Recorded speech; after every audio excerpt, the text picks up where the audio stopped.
The rain patters across the earth, through the leaves of the trees. You see water dripping down the bark of the massive trees before you.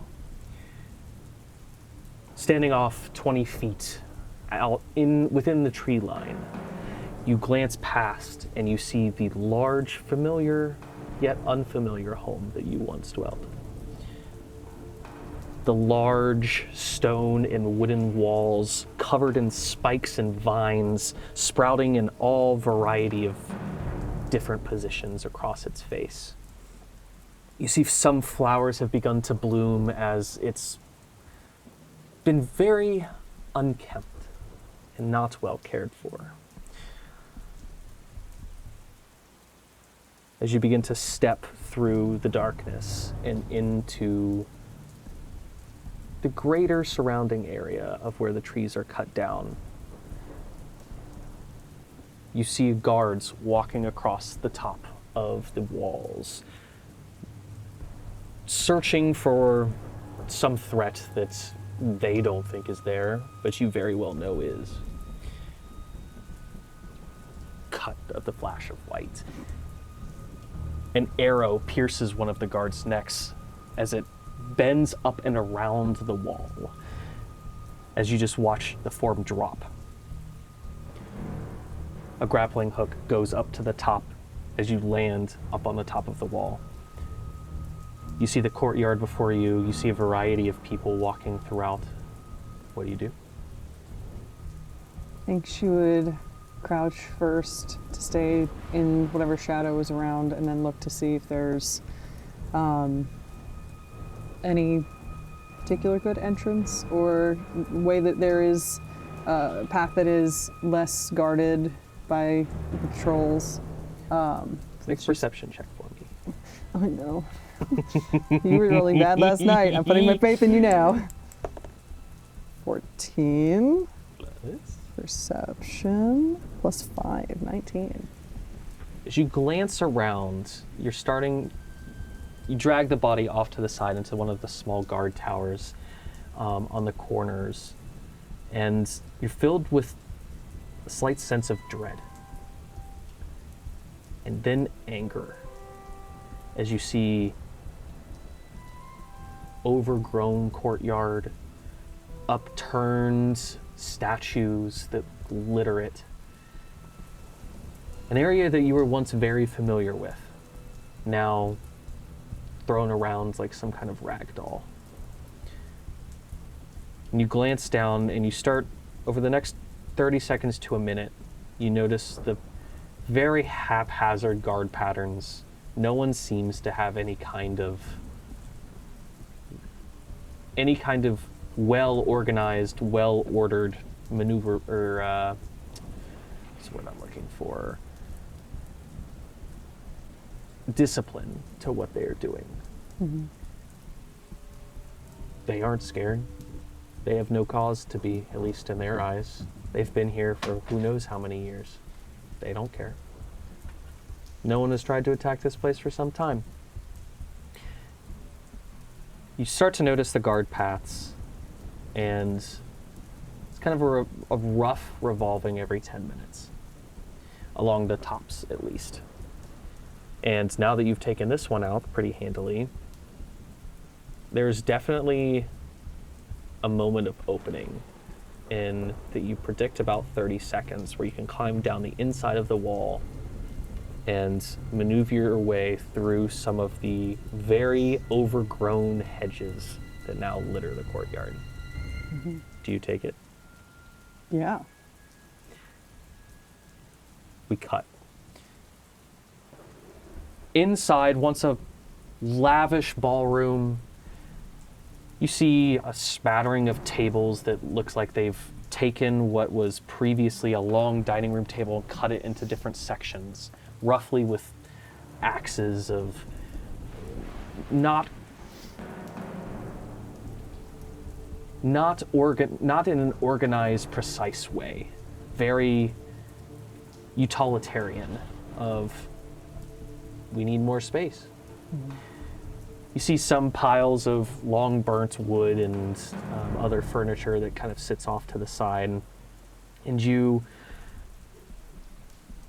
glance around now, kind of going from shadow to shadow. You hear voices off in the distance. Your body count up to 6 at this point, since you've entered. Okay. Doing pretty good for yourself. I haven't rolled anything. You see, you hear from across the room. You're very familiar with this space. That you know where there's a lot of different living spaces and quarters throughout, and you know there's quite a few offices as well. But the central one that your father once sat in, you hear voices coming from the inside. Just conversations from this distance. You probably have 60 feet that you can kind of just keep darting from shadow to shadow. What would you like to do? I think, so this is through that like dining area and cresting towards that room. Mm-hmm. Distant voices. You just hear murmurings off in the distance, and then the occasional splash of rain that lands on the inside from the unmaintained building.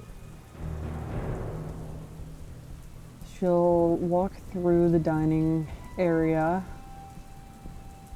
I'll say she passes like where she used to probably sit as a kid during breakfasts or dinners or galas or whatever.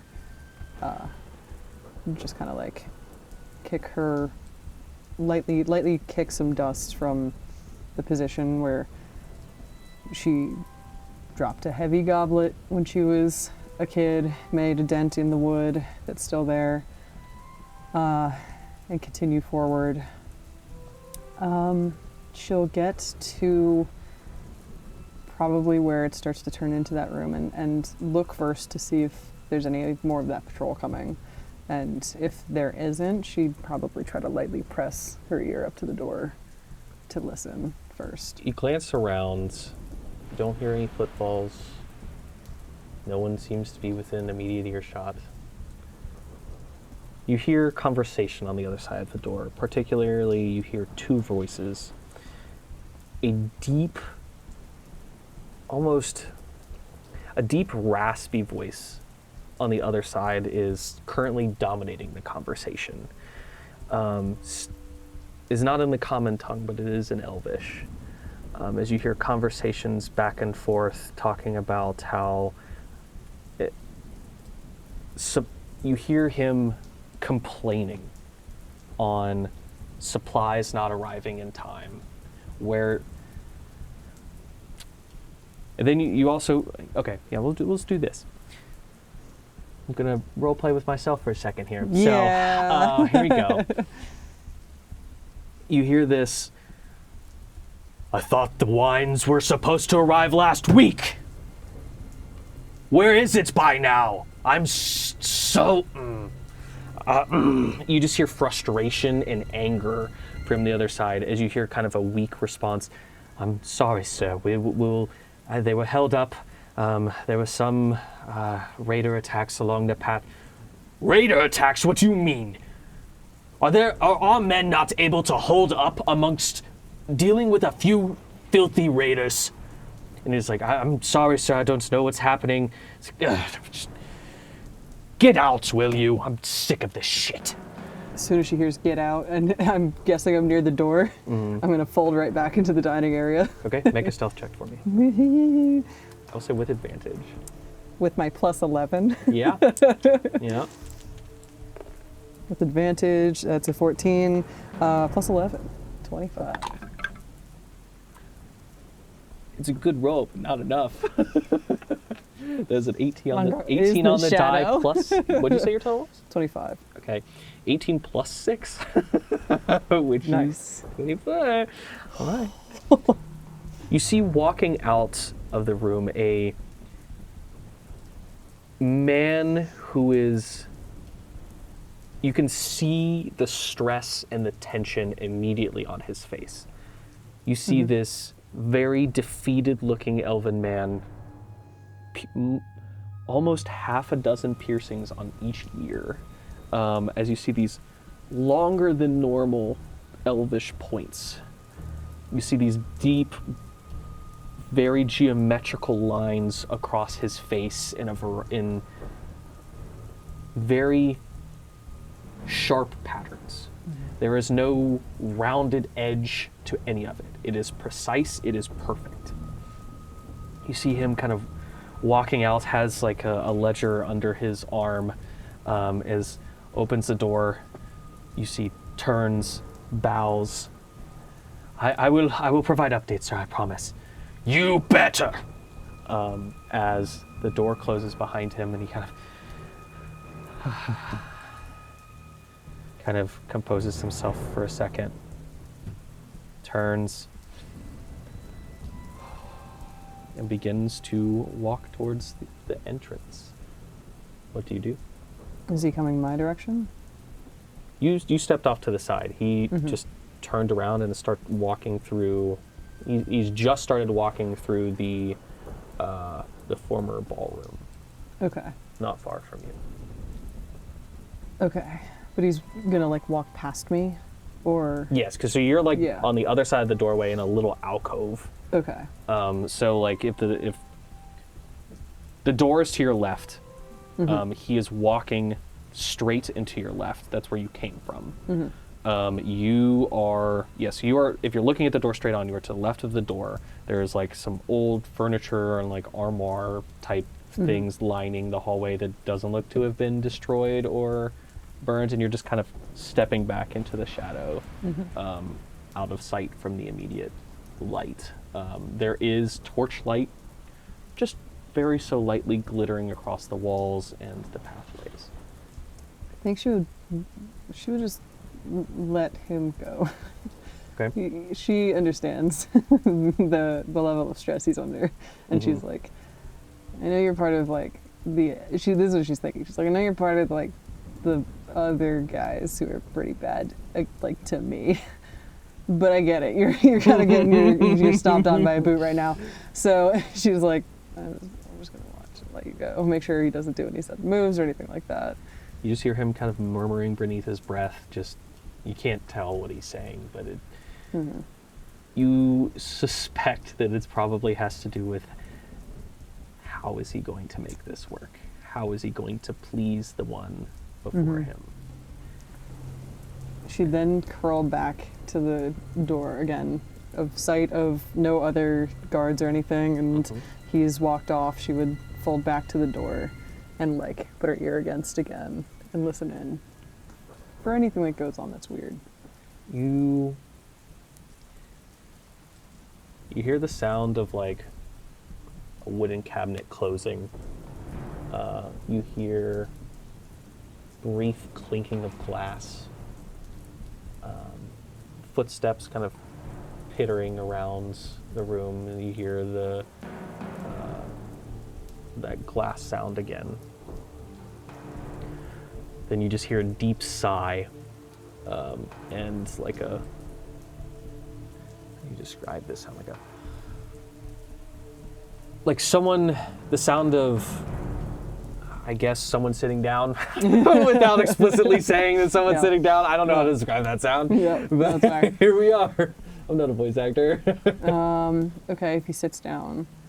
The sound of something being sat on the table.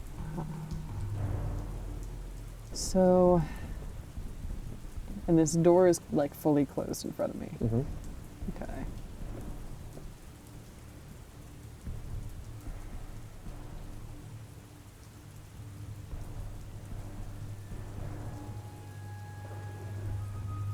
Yeah, I think she'll try to be super stealthy about it and see if she can't like. She'll try to feel very quietly and stealthily if it's locked. I mean, she's guessing it's not, but Easy enough to tell it's not locked. It looks like this door is rickety. It's seen its time. It's not been well maintained. So you have a feeling that no matter how quietly you try and open the door, it will make noise. it'll make sense. because it is not. It is not. Yeah. You are incredibly stealthy in your own. Yeah. In your own self, but you can't be control stealthy for what the the door. door does. Yeah.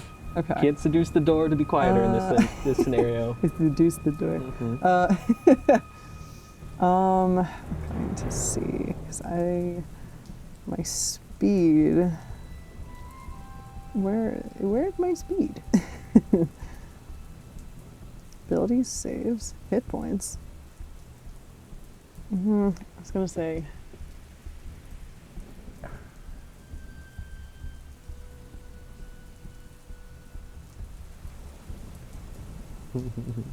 Would I know any other potential entrance into this room?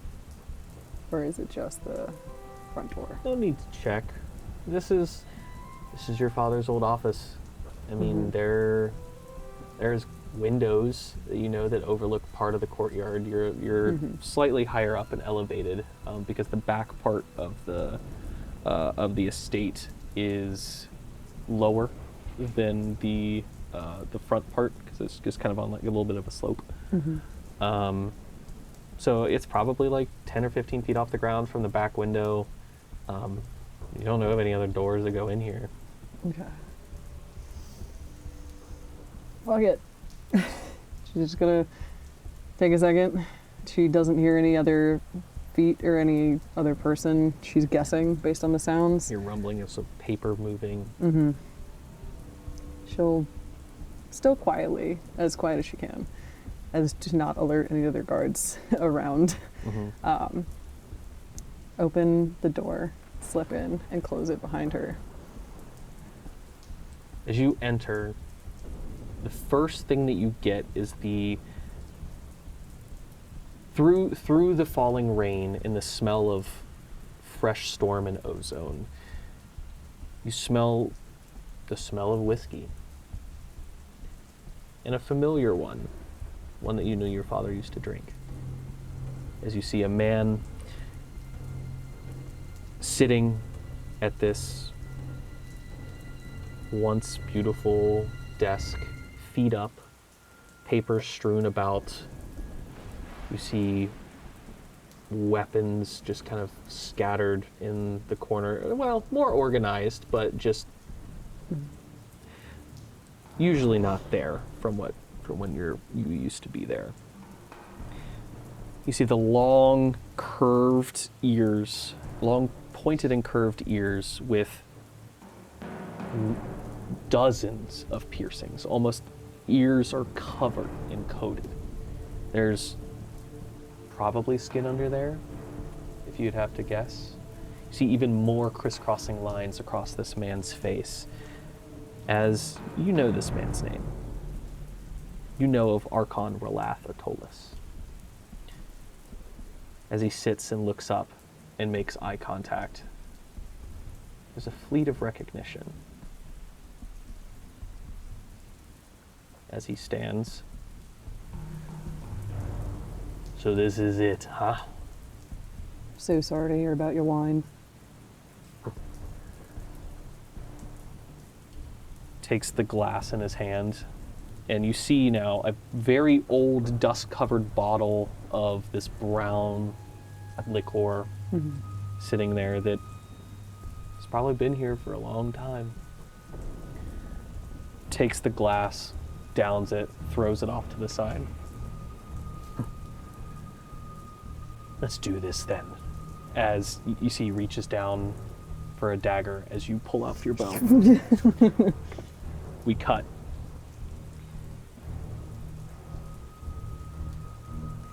What is it of him that you would take? His possessions? Yeah. Could be weapon, head, whatever you want. Is this fight won or lost? Oh, it is definitely one in your favor. Okay. I think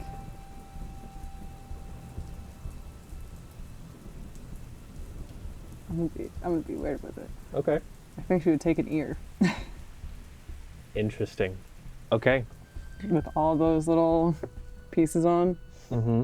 She would take the ear, looking at it.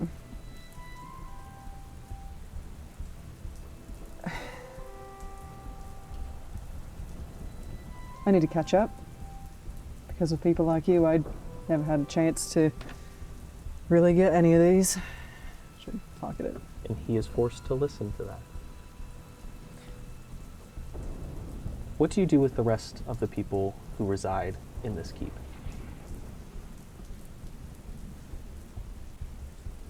I think if they wear the like sigil of him, then she would systematically, one by one, pick them all off. All right. Probably leave the one guy Okay. till last and just watch Okay. him. We cut again as a flash of lightning hits. You hear thunder rumbling in the distance. You see a man cowering out in the rain in the courtyard, glancing around, then staring at you, meeting your eyes as you look at the bodies that are littered throughout the keep. You see him kind of sitting there, cowering in fear, shaking as the rain falls off of him. As you're making your way through the courtyard towards the exit, do you do anything else? I think after all this, she's covered in blood. Yep. The rain is also quickly washing it away. Yeah, dripping. She would sheath her bow and any arrows she had back in the quiver. And in walking up to him, say, "Now, I understand where you're coming from." He's terrified. Yes. I heard him yelling at you. As an Eret, I will not do the same. That's not what my father stood for. That's not what my mother stood for. And I am sorry all this happened. As a reclaim to my family, this had to be taken back. But the principles of my family, I will still hold on. That man just stepped all over you. Like the briefest of nods. Almost imperceptible, but your eyes are trained enough to watch body language.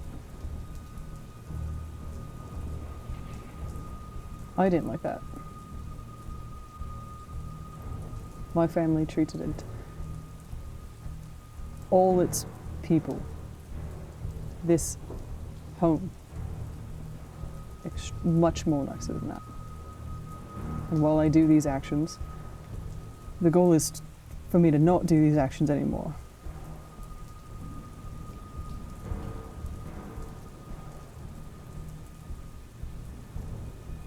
You see he breaks eye contact and just kind of looks up at the sky. Looks back to you, doesn't say a word. I look where he looked. Yeah, sure. Glance up in the direction, I mean, you just see clouds, the rain pouring down. There's almost like a contemplation of where he currently stands. Well, kneels. And it's this quick flash of processing whatever is going through his head. I think she'd extend a hand then, help him stand up. Make a persuasion check. Oh, no. With advantage. Ooh. I only got +3. It's a... Not terribly high DC. That's a 9.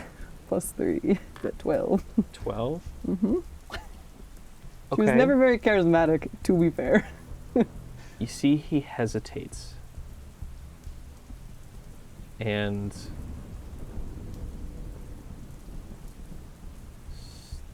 looks at your hand, looks at the blood coating it that is still there but being washed away. He stands up and does not take your hand. Nods. You're free to go, if you'd like. And he turns and walks towards the entrance.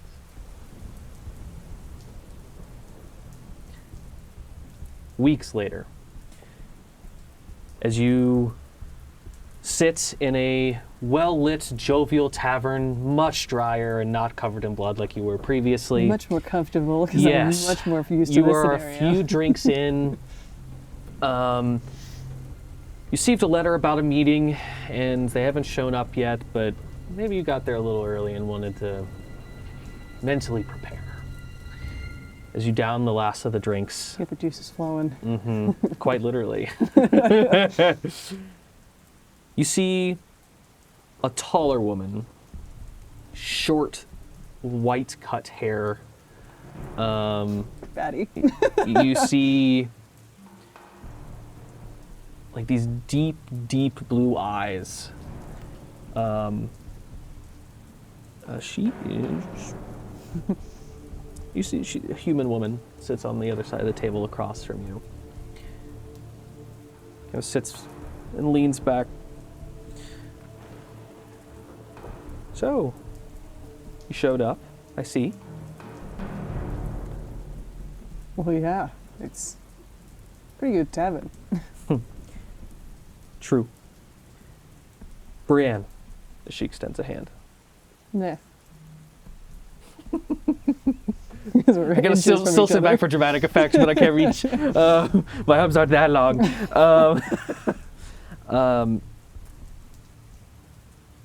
Well, you've impressed us. I am a member of the Ivory Quill. I would like to extend you an offer. And some discussion happens, and we cut. So, what do you think? Are you in? Well, believe I'm to lay low for a while anyway. So, might as well go on a bit of an adventure. Perfect. You'll be receiving extra information in the coming weeks. But, in the meantime, see she reaches down into a small side pouch and pulls out a much heftier bag than you would think would fit in there. You see, slides it across the table. That is your sign-on bonus. As you look, and it is filled with gold and platinum. Gemstones of different varieties. And you see, sitting on top, a square, like, metal, what is the word? Embalmed? It's not embalmed. It's embossed. Embossed? Yeah. Is that the word I'm looking for? I think so. Sure. Comments will tell Yeah. me if I'm wrong, but it's okay. This beautiful and almost, as you stare at it, it just kind of changes in your vision. As you see it's almost glimmering. As you kind of, do you reach down and touch it? Yeah, I think she would, opening it, being surprised, like, partially to move it and see what else is underneath it, like, money-wise, but also to pick it up and potentially look at it. She'll just sort of scoop. As you touch it, your vision flashes black. And you are in a room that is small and infinite. As you see in the distance, these kind but almost all-encompassing eyes just kind of stare at you, but you, instead of fear, you just feel peace and calm. And you don't hear anything, but you feel that a bond has been formed. You see the eyes blink and nod and pull away. And your vision returns. She would Seems like- drop it back in the pouch. See, she kind of smiles. There's nothing to be afraid of, dear. Are you sure about that? I'm pretty sure. I've been fine for quite some time. So, you Insight check. know. Go for it. Is she off her rocker? That is 13. Even you who is not totally locked in on everyone's different facial expressions and meanings behind their words, she's being pretty forthright. You see she's very relaxed. So, another round then. Well, yeah. She just opens it up and throws Next. down a gold. She slides it back. Next one's on me. And that is where we will cut to the next person. That's so cool. Woo! As the evening continues on later into the evening, your drinks have been provided, your meal is pretty much finished, as you are slumped back, happy and content in your booth at the Sleepy Piggy. It's then that, as you're kind of sitting there, you begin, it takes your brain a second to notice it. As the warm interior and the raucous conversations continue, there's a particular language that you're very familiar with that you haven't heard in quite some time. You hear the turmeric language being spoken as your ears kind of lock on to try and overhear the conversation. You get pieces of, I said turmeric, I meant turmeric. I was gonna say, I just let it hang out. I'm like, okay. Whoops. It's a you spicy hear language. a back and forth in a hushed tone. You don't catch all of it due to all the other raucous conversations ensuing, but you hear mention of the vault has been finished. The master is pleased. You hear potential danger coming. Hideout is on alert. You hear something, and then rotting pit, which you know as the resting place of the decaying queen to the east of Osran. You kind of sit here and take this in. What are the thoughts going through your head? I'm sitting there and thinking, why is someone trying to go to a resting place? And what business would they have? Going to just because from what I know of the resting queen is that she's like an opal dragon. She's got a lot of power. Topaz. Sorry. Mm-hmm. Brown color. A topaz dragon. And that she was taken down, for lack of a better term, kind of brutally. So I immediately just go, what business do you have there? Just because, looking a little shady. Okay. The conversation kind of continues in hushed tones before one of them stands up, the other follows suit. They begin to leave. What do you do?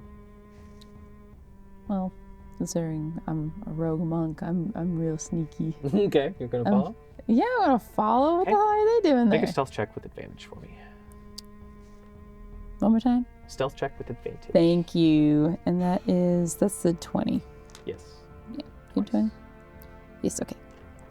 with advantage to stealth, so that's gonna be 16 Good roll.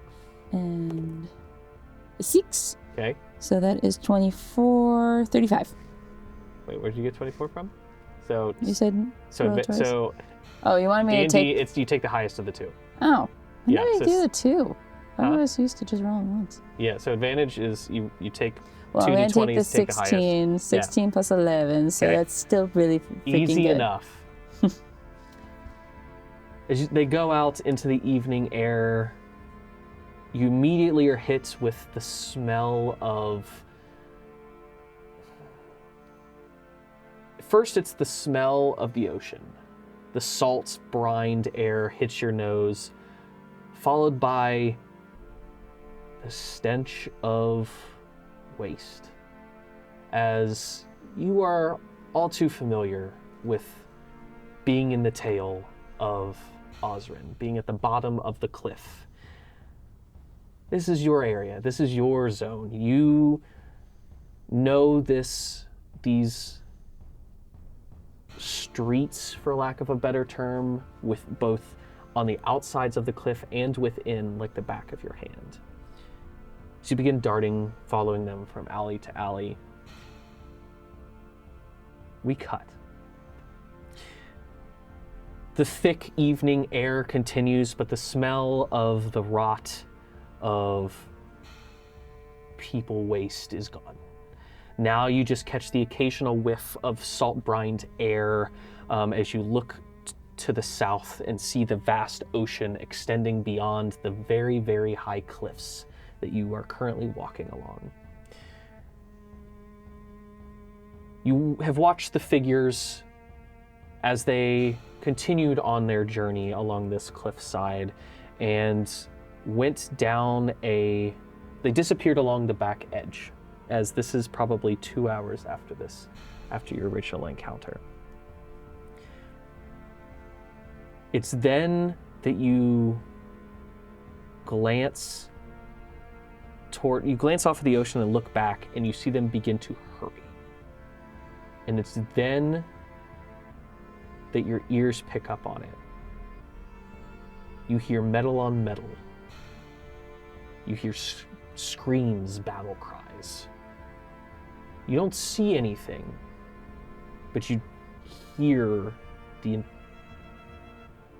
and are beginning to smell the signs of battle. As you look out eastwards of you, more inland, more to the northeast, you see the completely blackened and dead large circular indentation into the earth that you know as the rotting pit. And question marks begin to appear in your brain as you see these figures quickly go over the side of the cliff and disappear. What do you do? I want to follow them. Plus, I'm a changeling, so I can literally just change to a little mouse. And just... It has to be humanoid. Oh, well, I'm going to turn into a tiny little fairy then. Okay. Little pixie even. Perfect. Because it's a medium, so it can be medium to small. You still have to... Yeah, I don't know if you can fly. Can you change? I think you still have to walk, but regardless, it's fine. It's fine. I can use the step of the wind. Let me jump 80 feet. Sure. Sure. As you follow close behind you, the sounds of battle begin to fill your ears more. You glance over the side of where these figures disappeared, and you notice a very small cliffside path that has almost been carved onto the side of the cliff. You glance over hundreds of feet down, and you see the rocks smashing against the Dragonspire cliffs. And you see these figures darting as quickly as is reasonable across this path. Make a perception check for me. 14. Just straight. The straight roll? Yeah. Okay, 14. Or plus your perception, but you only roll once. 20. Okay. You notice in particular they're taking caution on the steps and the placement of their feet. Each of them is moving their feet in a particular pattern along this walkway. And you take note of that as you see them continue along this path, and then further down, you see it kind of wrap around the side, and then you don't see anything else. So, as you follow along, placing your feet in the exact positions that you saw the two in front of you, the sounds of battles intensifies.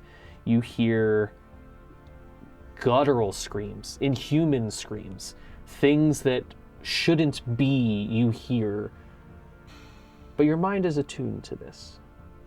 Your mind is attuned to things that are beyond the normal comprehension of humanoid people of this world.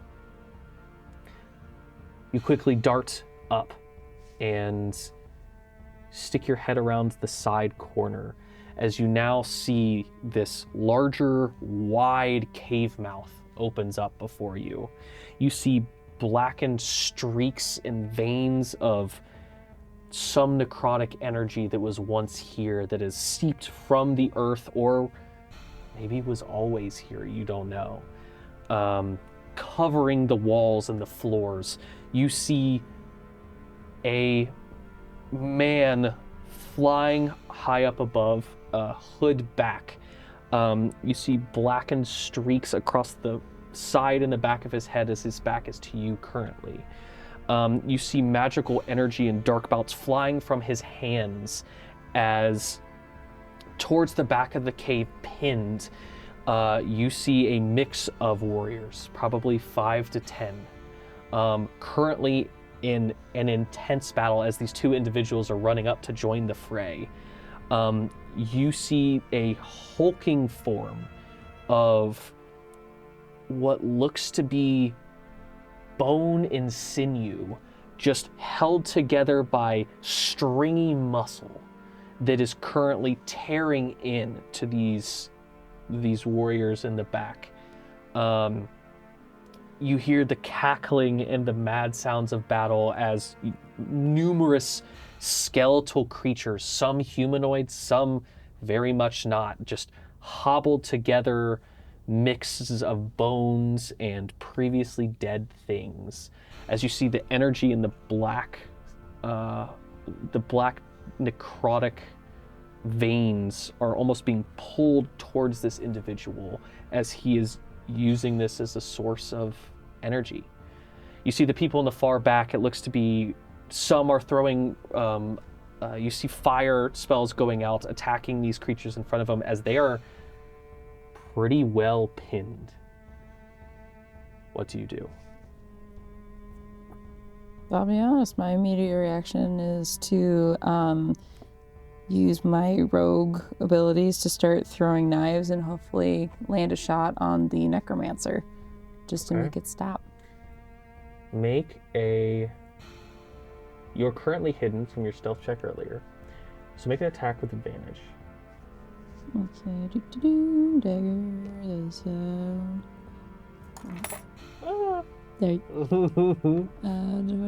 Hold on. Okay, here's a 4. And then we'll do the 4, but then I also have Phantom Blade, so I technically get 3 of them. Okay. So what does Phantom Blade do? It's just like invisible dagger? Or technically it's Psychic Blade. Psychic Blade, I literally just make a blade out of, yeah. Okay, I got you. It's a free D6. Yeah, so you don't need to roll damage, but just roll to hit. Roll to hit. With advantage. Advantage. I assume it's going to be the Dex modifier on that one? Or Dex plus proficiency. Dex plus proficiency. Oh, yeah, I think so. So roll it again, take the higher 2. I've got 2. Oh, there we go. 16. Okay, 16 plus that's saving throws. So plus 3, 16, plus 3, 19. Am I forgetting any of them? I don't think I'm forgetting any of them. Okay. Well past his AC at this point, I think, because of that's going to be a lot to hit. You extend your hand outwards as you can feel the energy of your mind moving incredibly quickly, darting in as you feel it connect, although you can't see it with your eyes. You watch the figure arch as he reaches up and grabs his head and spins around and just stares daggers at you. Well, if there were eyes. Oh. Blank face, staring at you, but you feel in your bones just pure white-hot rage emanating from this thing. He did just get stabbed. So we flash. You watch as the faceless man who you stabbed in the back sits there on one knee, breathing heavily, as you watch the only now 4 remain of the original 8 individuals in the back of the room deal the final blows to some of these minions that he brought forth, just things that he created, you don't know. As you see the last head roll across the ground. One of them, a woman with short-cut white hair. At this point in time, blood splattered across her face.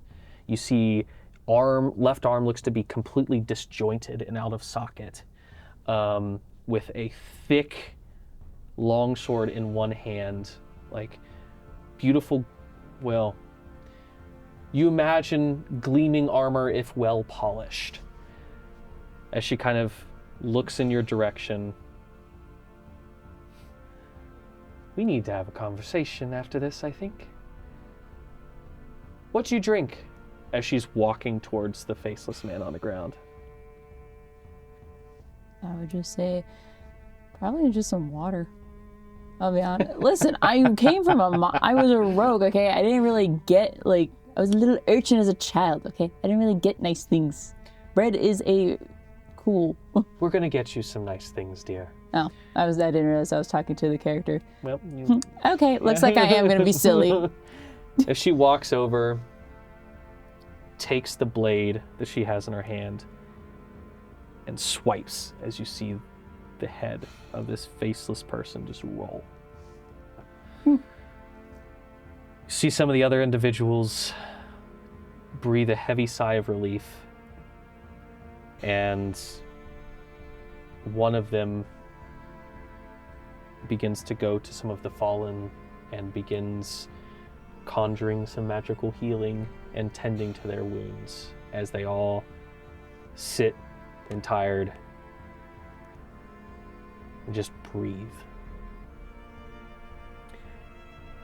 We cut back to a few days later. Not within the Sleepy Piggy. You are in a small hovel within the spine of Osrin, higher up to the top of the city. You see this woman who you have learned to be named Brienne pulls up a chair, sits on it backwards, and puts her hands on the top of it. Well, you put on quite a show. Honestly, without you, I don't think we'd be here. So, do you have any interest in, doing something more meaningful with your being, with your existence? In what way? A long conversation happens. Flashes to white, explanations, questions are answered. As she sits and kind of begins to just tap her fingers along the table and goes, well, there is a sign-on bonus if it helps. That's what you say? Are you in? I don't see why not. I don't have anything else better to do. Perfect. As she pours another drink, slides it across the table. As years pass, and we will now cut to the next person. Years. Damn. Zephani, dear, can you please come down? I'd like to have a conversation. You hear the mother's voice that you're all too familiar with from further in the cloister. Of course, Mother, on my way. You descend down the deep marbled stone as you enter into her just kind of like general office space.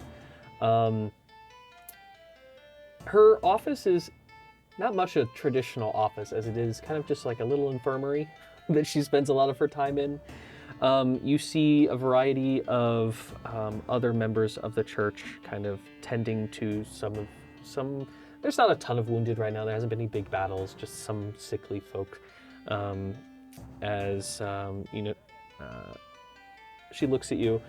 Please walk with me, dear, if you don't mind. You see her standing with her kind of tied back, long brown hair that kind of goes down below her butt. As you begin walking with her. So I know you've been eager to go on your next assignment, and I think I have one that might suit you if you're interested. It'll probably be a longer one, though. There are some old friends who have approached me, needing someone with your skill set, honestly. They have unfortunately lost some of their previous healers, and they're a little struggling. If you're interested, you do not have to agree. This would be probably months-long journey, if not longer. Just in traveling with them, making sure that they're going to be all right, and there's no strict restrictions on, you can do whatever you wish during this time, but they would provide enough funds for your room, board, supplies, anything that you really need. I can set up a meeting of introduction if you'd like, but I guess I'll stop my blabbering. What do you think? Well, I'll do anything if it honors my Lady Rhodia. Well, I was hoping, though, perhaps next, that I could be placed somewhere quiet, in the countryside. Just a nice church. You see her. To be honest, I don't think this one will be quiet. It will very well, you will go through countrysides. You will be able to meet and experience many people across these lands, across the different continents, as I don't expect they will stay in one place long. So there will be a lot of opportunity to come across new folks who have maybe not heard, maybe have not experienced the things that you have, and the blessings that you have. If it honors my lady, I will do it. And you see she kind of pauses for a second. Do you think that it would? And she's like, at first she was kind of just passing glances and occasionally looking at you, and now she has stopped and is looking at you, eye contact directly. I imagine Zephani kind of like bows her head down, like she doesn't want to make direct eye contact. She doesn't want to be rude. Like this is someone much higher than her. Mm-hmm. And she's kind of not sure how to respond to that question. She just goes, well, everything I do is to honor my lady. She's like very obviously uncomfortable with that question. Let me show you something. As she turns down, she leaves the room and guides you further into the temple. and takes you down a set of stairs that kind of spirals down deeper underground. You've not really been down here. You've had no real reason to. You haven't really asked. It doesn't, like... You're not the type to really ask a lot of questions, right? Okay. No. So, you haven't really asked about, you have your own fantasies of what it could be. Maybe it's some deep, dark dungeon, or, you know, the mind of someone young tends to wander into fantastical scenarios. As the stones are a little bit rougher at this pace, it opens up into a wider chamber. You see a variety of pedestals, all covered in these thick, opaque glass shells. You see absolutely beautiful, colorful tapestries lined, just completely cover the wall. You don't know what material is underneath, but every square inch is covered. As she kind of stands there and looks at you, so what do you think? As she just kind of motions to the room. This is a very grand place to exist in a monastery. Yes. There are many things in this world that you have not yet experienced. Many that I have even not experienced, but I know those who...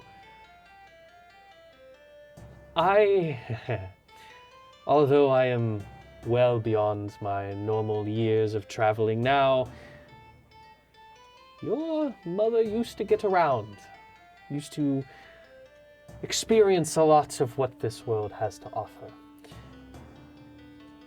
And I see a little bit of myself in you. Even though you might not see it within yourself, I like to think I have a good grasp of these things. Tell me, and she points to a tapestry across the room, kind of out of the way. There's torchlights kind of scattered throughout, and seem to just be these ever-burning lights. She points in one in particular and walks towards it. Tell me, dear, what do you think of this? Before you see... Make a perception check for me. Uh-oh. I think... Oh, never mind. My perception's fine.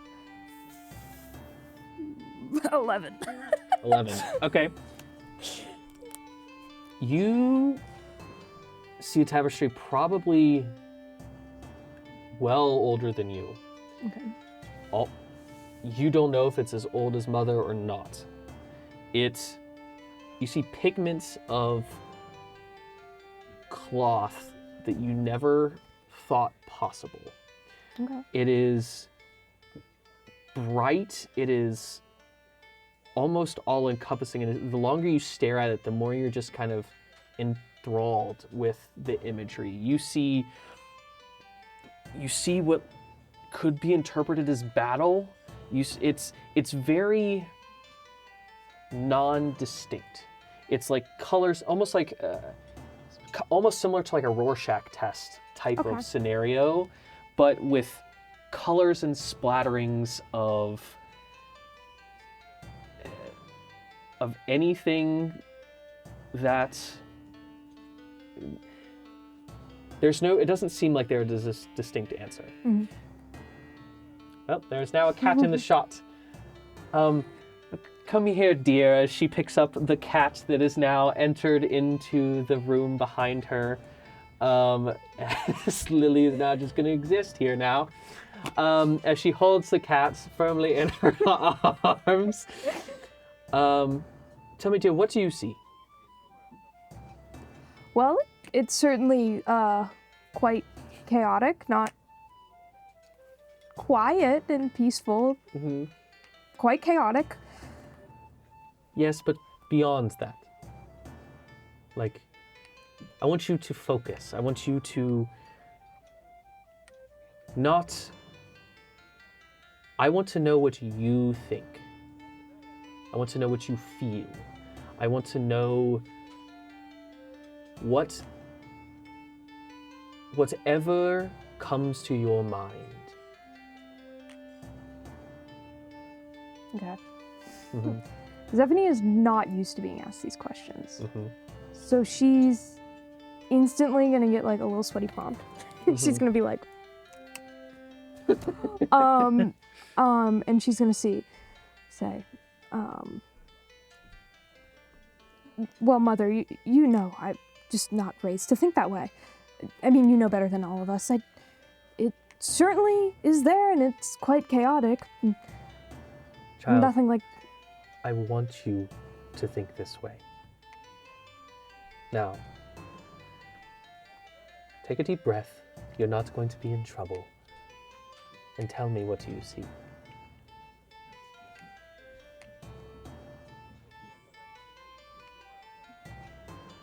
As she's focusing on it, is it still like kind of like moving, or does it like kind of clarify into something?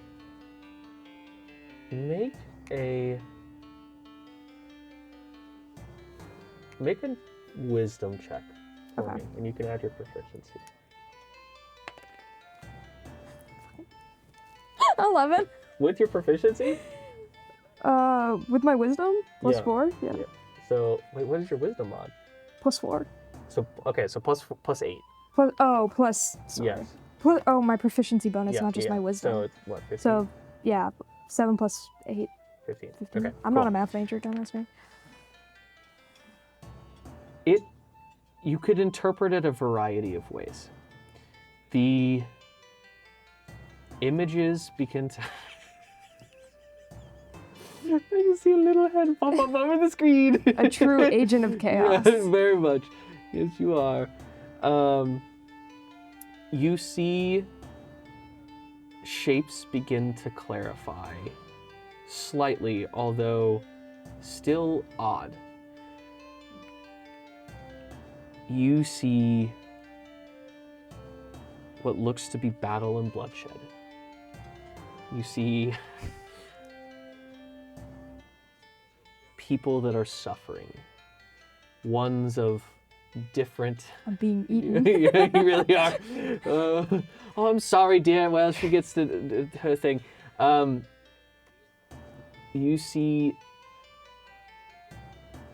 light, almost like shining, beams of light shining through the clouds. You see people of all backgrounds experiencing, some in pain, some in terror, some... It's almost like a slideshow of different lives in different different windows into those lives. Almost like it's basically this menagerie of different life experiences. Okay. And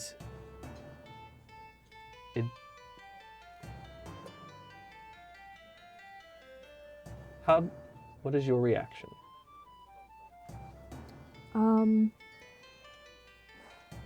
Well, I'm gonna see these beams of light. And Okay. these people. Okay. Lily, honey, come here now. You're now causing a ruckus. Lily. Okay, come here. Cut. Lily, come here. Baby, You are being... you're making noises. Perhaps you wish not to make noises. If it is your will to do so.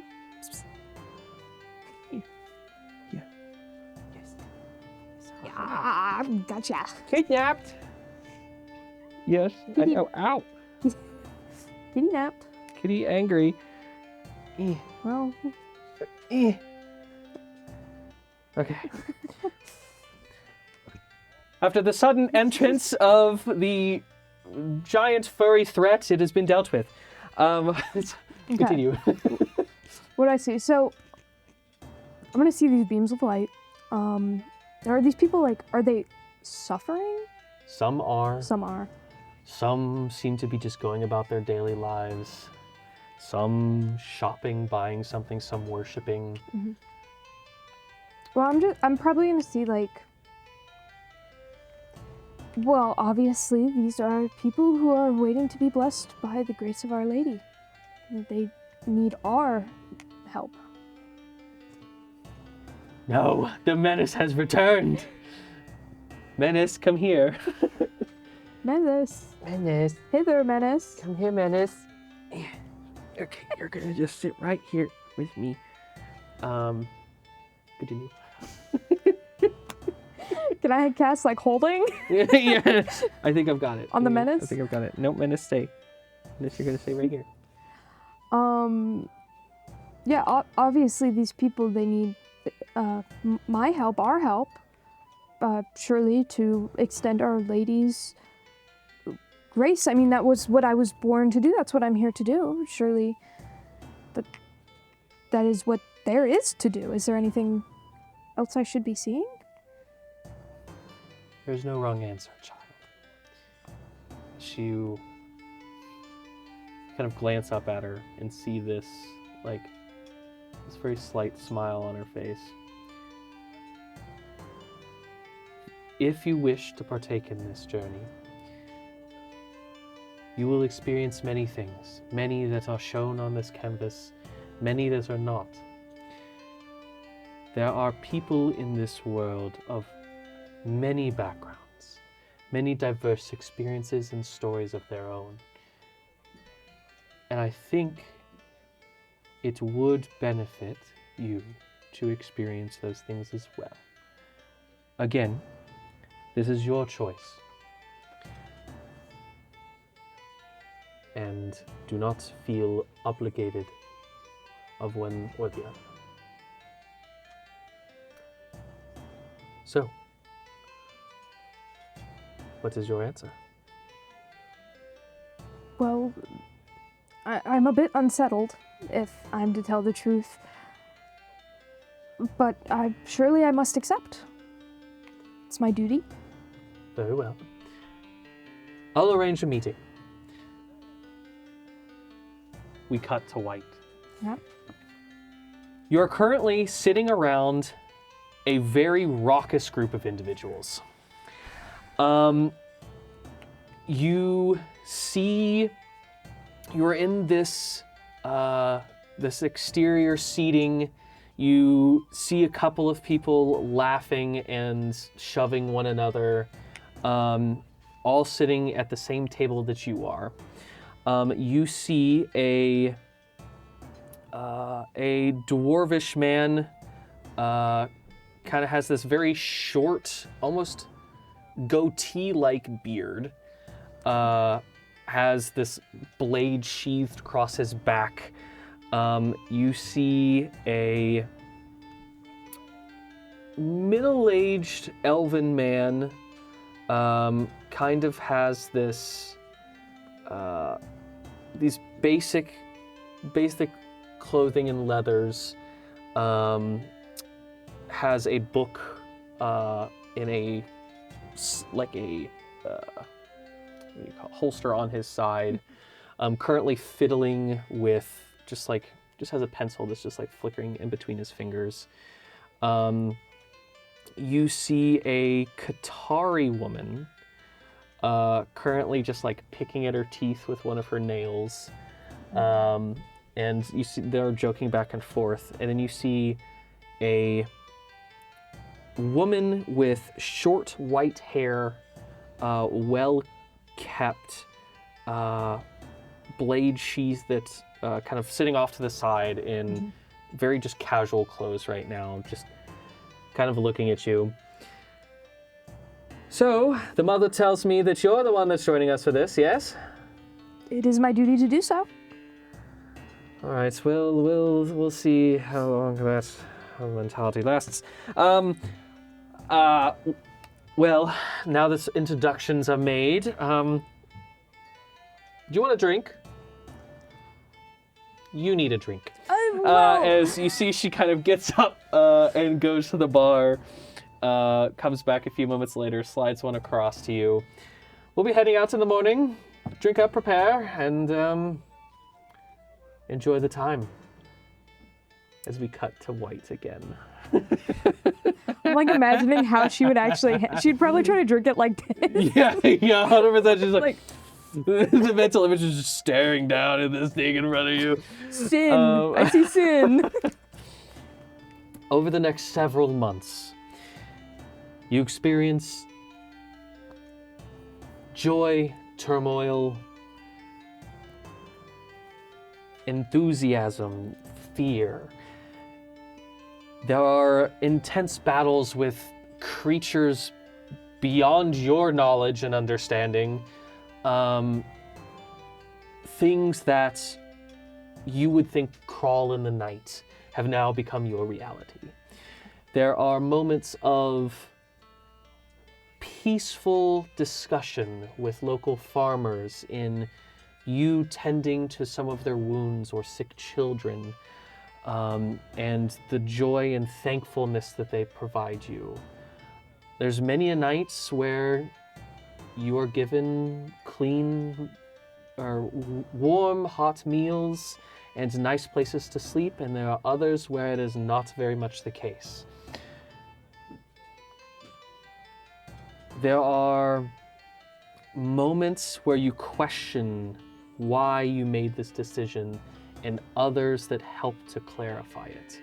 It is a back and forth, almost battle within yourself on what does all of this mean, and enlightening others of your goddess and the experiences that you have had along the way that have reaffirmed your beliefs.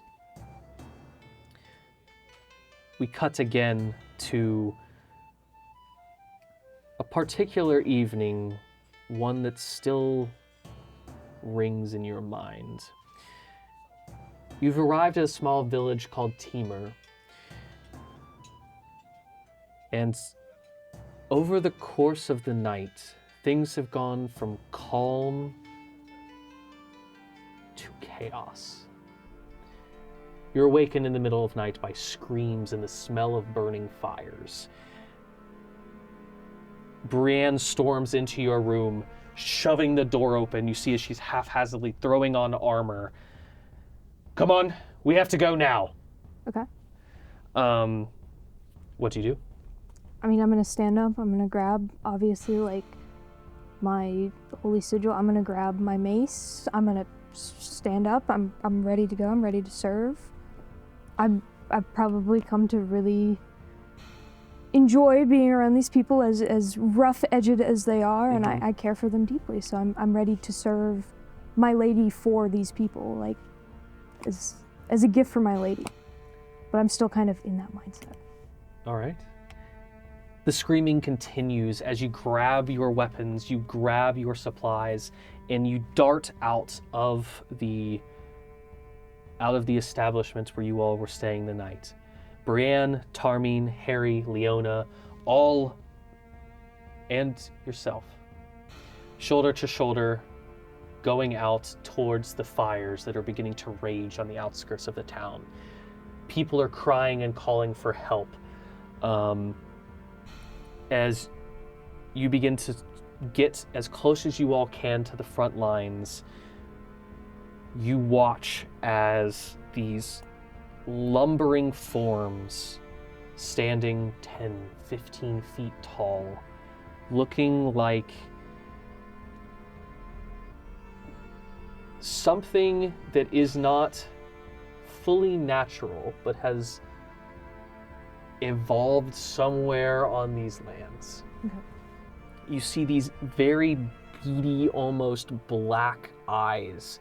You don't see any kind of white coloration. There are numerous, almost like a spider's head. You see the long, probably three, like you see these three long arms walking almost like a gorilla does, with this long snake-like tail coming out the back, just whipping from side to side. You watch just a throng of them as you see these fires beginning to spread, and now you understand how they came into existence. As you watch one of them lean down, and you watch its chest kind of gives off this bright orange light before expelling this large, from what you can tell, blob of physical fire as it encompasses these homes. As people are screaming next to you, what do you do?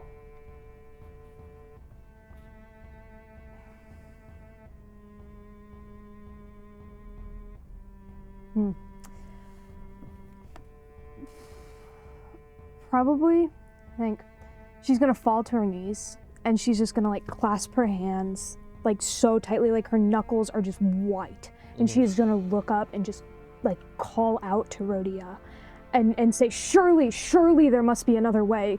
This is not right. And just like, she's just so overwhelmed by the amount of things that she cannot fix.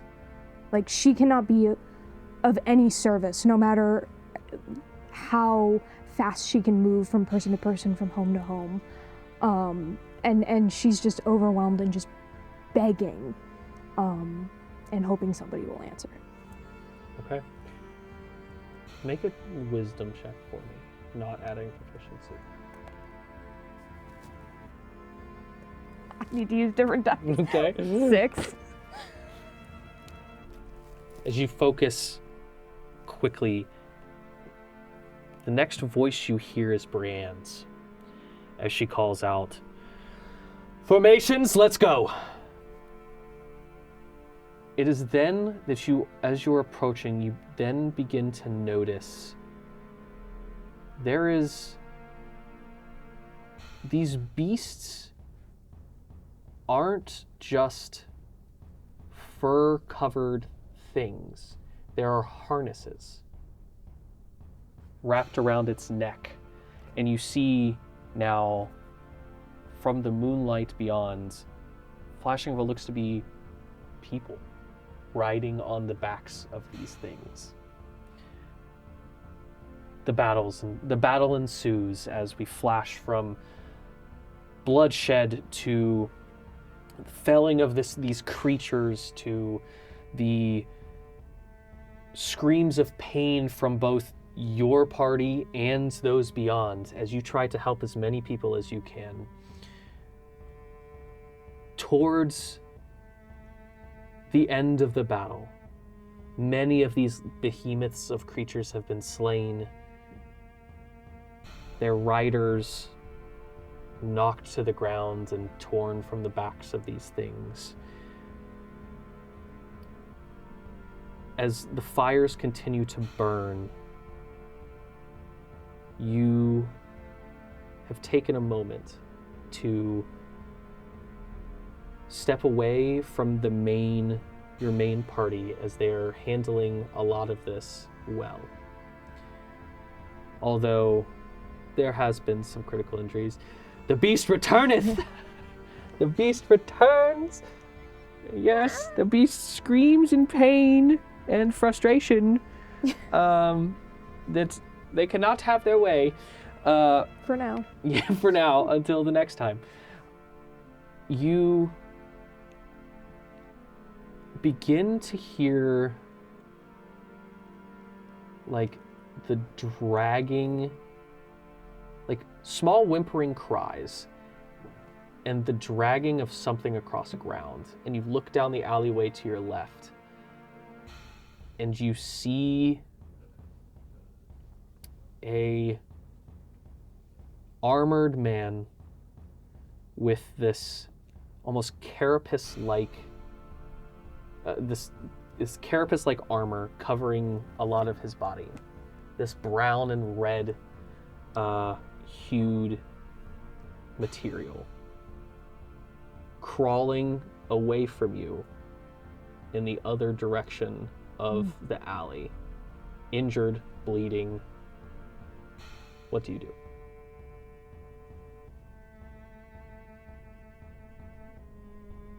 This is not, like, this kind of armor is not familiar to me. Correct. Like, obviously. Ooh.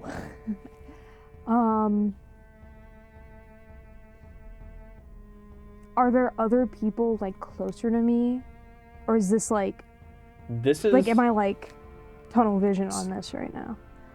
You are standing in the street, as there are many people who are around you that you have been able to at least stabilize their wounds.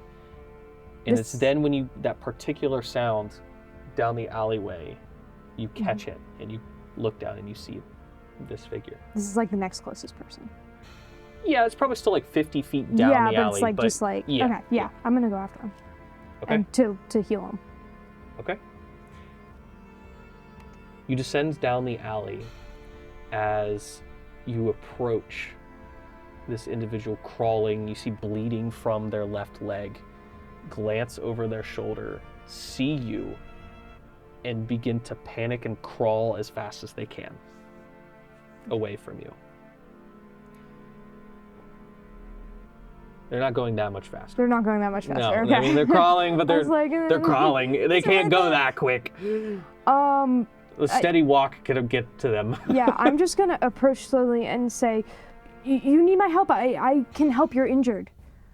You see, grabs a small dagger at their belt and holds it up and is like back against the wall now at this point. Away! Away! You see fear in their eyes, and now that you're getting a better look at them, you see this carapace armor scattered throughout. You see the face of... Momento. You see a young Draconan man. Probably, you're not all too familiar with their aging patterns as much, but probably barely into adulthood. Staring back at you, eyes wild and crazed, glancing around in all directions, terrified. Okay. I think she's probably coming to understand the situation now. Right? She moved on instinct. Mm-hmm. Now she's like, okay, I see what's going on here. She's still going to try to reason with this young man. She's going to say, I understand you're afraid. I'm not here to harm you. It's not within my nature. Look, if I stabilize your wounds, please just leave from here. I cannot fight. It's not within me. But this is the best for both of us. You see his eyes are wild and frantic. Make a persuasion check with advantage. Checking this is a different dice. Mm-hmm. I think my persuasion is... Oh, I have proficiency persuasion, but a +0. So 18. Okay. And a 6. Okay. So 18. Yeah, 18. I like this dice.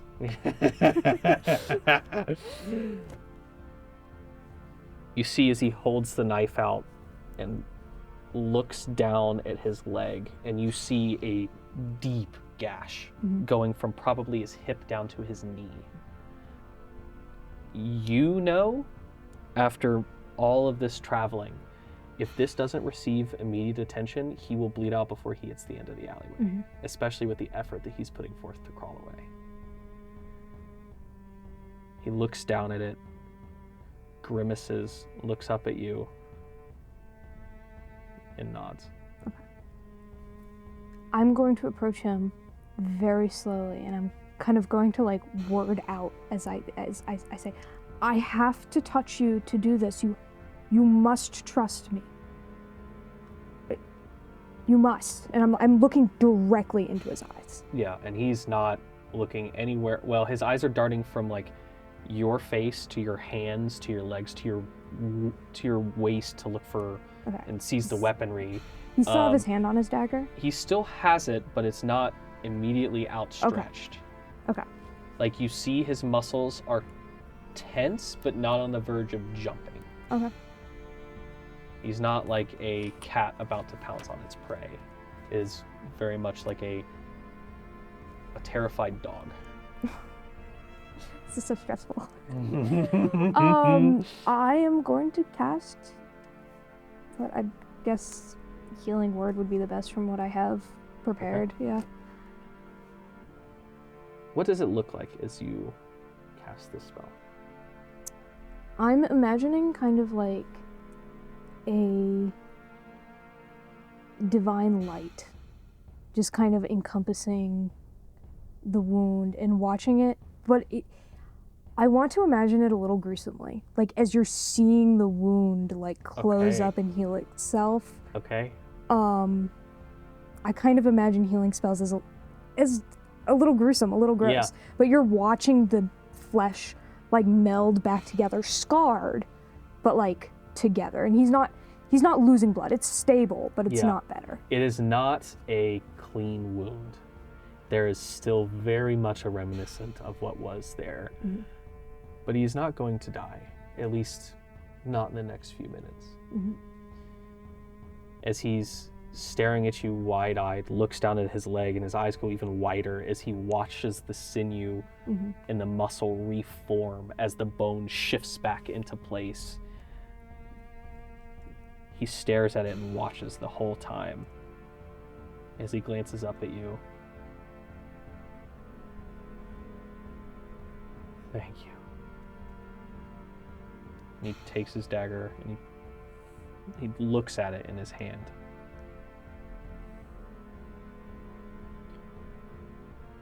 And flips it around, blade out, or blade towards him, Mhm. towards you.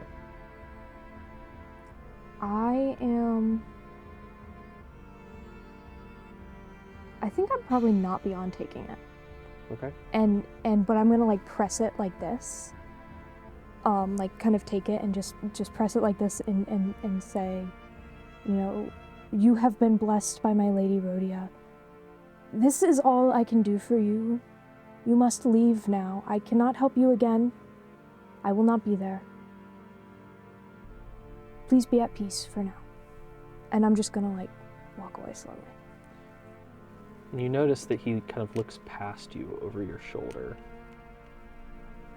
And like confusion is there, and then looks back at you. And what he sees, but you don't.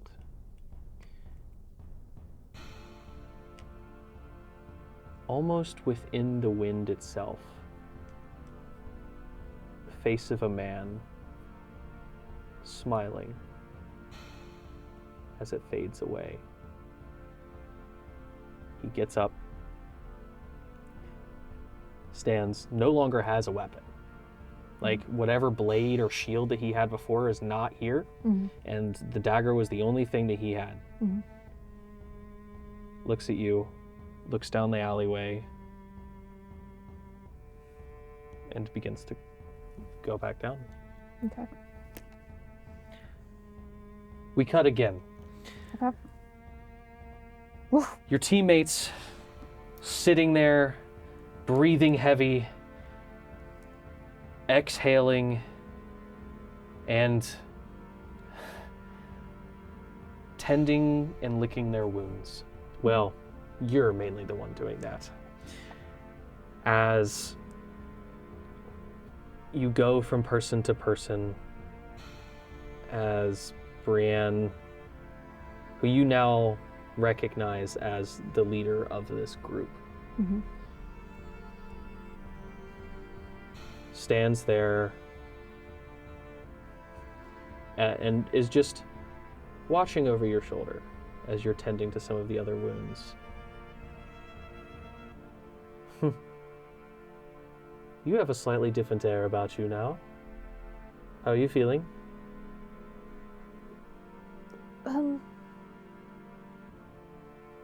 Fine. Why are you on edge?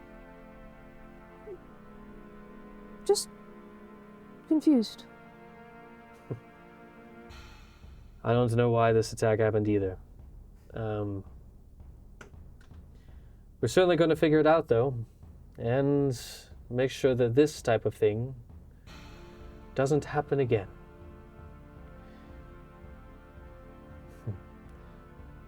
You did good today.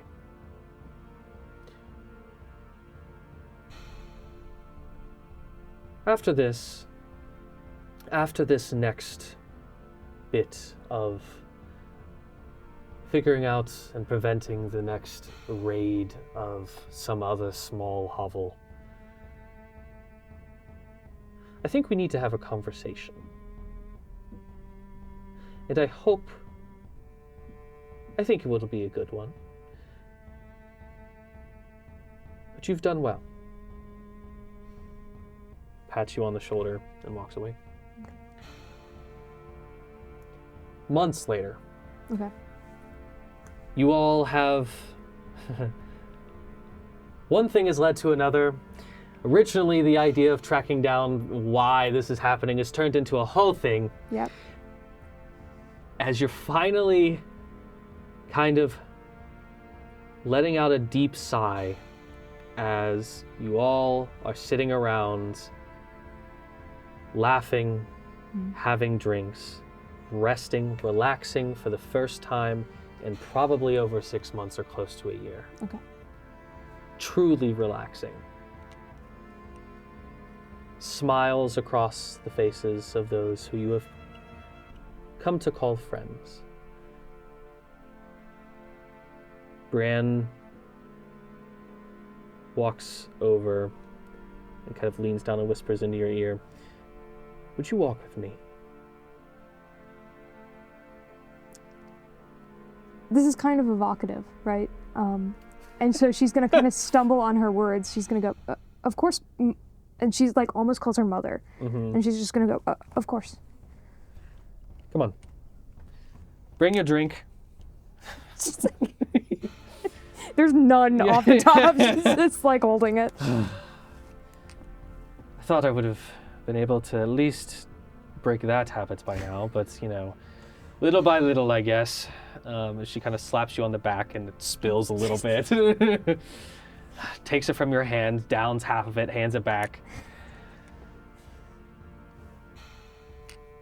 So, over the course of these months, how are you feeling? You care so much for the well-being of others that not many people ask how you are. Yeah. She is going to pretend she doesn't hear the question. She's gonna actually take a sip of the beer to avoid. She's gonna go just to avoid like even venturing into her own emotions about Wide it. grin across She's just her gonna be face. like thirsty. I am feeling thirsty. Really, you're going to try and pull this on me? Now. Now's the time you decide to drink that, and now is the time you decide to answer me literally. I'm feeling quite parched, actually. Mm-hmm. Yeah, drink more of that then, and maybe I'll get an actual answer out of you. And she kind of like, she's, 17, 18? Beer's Yeah. disgusting. She's Yeah. like, ugh. She's just sitting there laughing to herself. Yeah. Now answer the question. Girl, you know I'm not stupid. I'm quite conflicted as of recent. About? There's so much pain in this world that I cannot help with. My function is to mend, to prevent pain.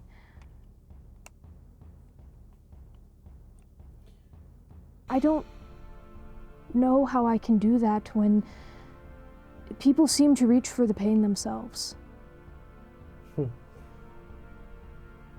The nature of people is a fickle thing. Some, as you've come to know, there are many different ones that exist. Some that very much nicer than others. That's the thing, though, about will. People are able to choose their own paths. Some decide that their path involves stamping and trampling on others. Some involves picking those who have fallen and been walked on up. Some are just meandering through the world without purpose. It's all ugly and beautiful. There is no, well, I don't know if we can truly say what is correct and what is not. But what if you were able to make an impact? Not that you haven't already, but one on a grander scale. One that involves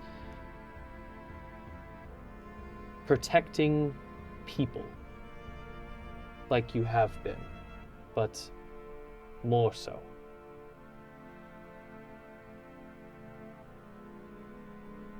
I would hope to do that one day, although I suppose I'd probably pay with my life for such a grand change.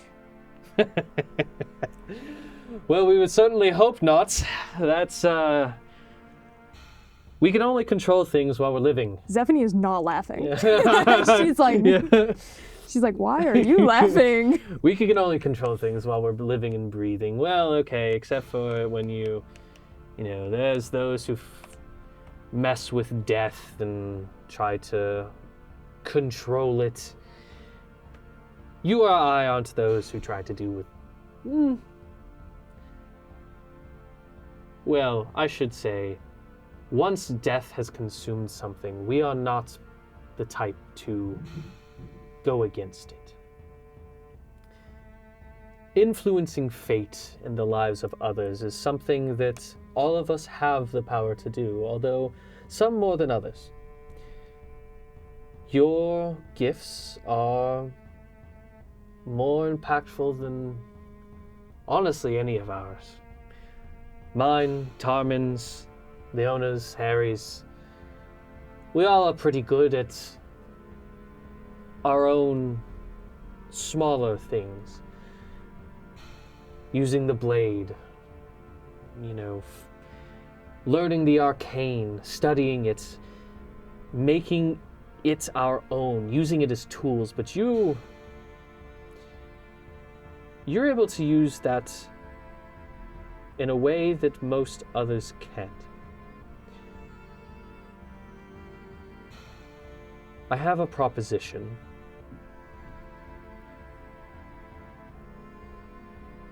We had a feeling, your mother and I, before this journey started. For you see, we are people that try to change things for the better. Life is precious. Life can be ended by, and she pulls out her dagger and kind of flips it around in her hand, by the simple slitting of a throat. She's now just flicking it in between her fingers. With all the being that we have, and all of the complexities in our form, in our biologies, in our just general existence, it can be ended like that.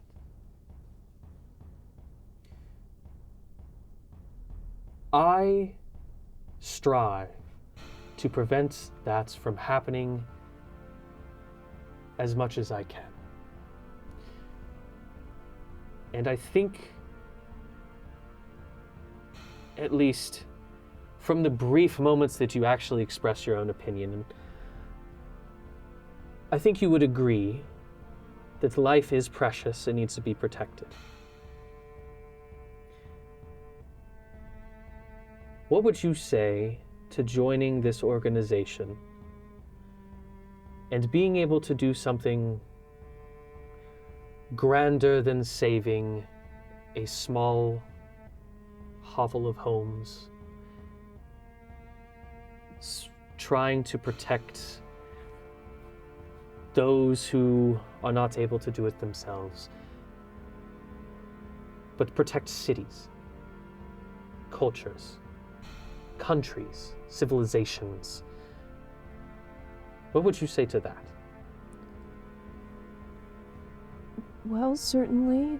Seems it would follow the will of my lady, and, well, I would have to ask the church, of course. But, personally,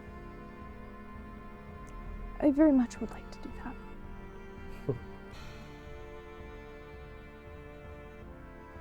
I think your mother gave permission months ago. So,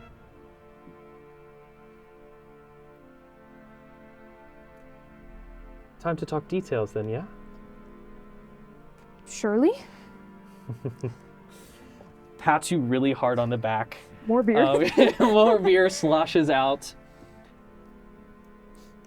And we will come to the next victim, who is upstairs. Quince leans back in his chair. You see the man that you've been having a drink with over the past couple of hours, having a nice conversation. You guys have gone from bar to bar at this point and are kind of closing out the evening. It's probably close to 2 or 3 in the morning. The streets are pretty quiet. Not a whole lot of people are out at this hour, especially in this part of the country. Kind of leans back and looks at you. So you actually want to, try and deal with this? I mean, it seems like a solvable solution. I mean, yeah, but you really want to get your hands in this? I don't like getting my hands dirty. Like I said, I will never lay a physical harm against another. But that's not the only way to solve things. I guess true, but why do you care to solve this? I met you a few hours ago, and fun conversations and stories, but why does it matter to you? Why does this matter to you? Back where I'm from, the only answer we ever had was violence. And that didn't sit well with me. That's why I left that place. Never looked back. Fair enough. Fair enough. I guess. So you're just gonna go and talk to the guy? Is that really what you're telling me right now? Hey, we've been talking here. You know I have a way with words. I mean, sure. You know what? Fine. He pulls out a bag of coin and sits it on the table. I'm a gambling man. I'll wager... He kind of pulls open the bag and counts through it. I'll wager 20 gold pieces that I think you're going to get kicked out almost immediately. If you don't, money's yours. If not, well, you owe me. My friend, make it double. We have a deal. And it cuts to white. As you approach maybe an hour or so later, the outskirts of this I wouldn't even call it a mansion. It's a larger home compared to the other ones here. There's a wrought iron fence surrounding it. It's 2 stories, probably no more than 4 bedrooms if you'd had to guess, but it's a lot bigger than the other squat hovels in this area. There's some guards patrolling, some just kind of dozing off later into the night, as not a lot of resistance really happens here from what you've gathered. What would you like to do? going to look around. I think I'm going to scan for the nearest shop. Okay, make a perception check. First roll. That would be a 17. Okay. Kind of glancing around and remember that probably 2 blocks back there's a few little stores. It's like a little strip, maybe 2. One just sells general supplies, and the other one is just a little clothing store. You looking for something specific? No, Okay. I think clothing sounds about right. Okay. Okay. Yeah, you follow your tracks back to the clothing store. Doors closed, lights are off. Strange. Well, it's the middle of the night still. Oh, yes. Yeah. Can't do anything without a good night's rest. Okay, we're gonna next day. Yeah. Yeah. Okay. I think I can do what I want at the local inn.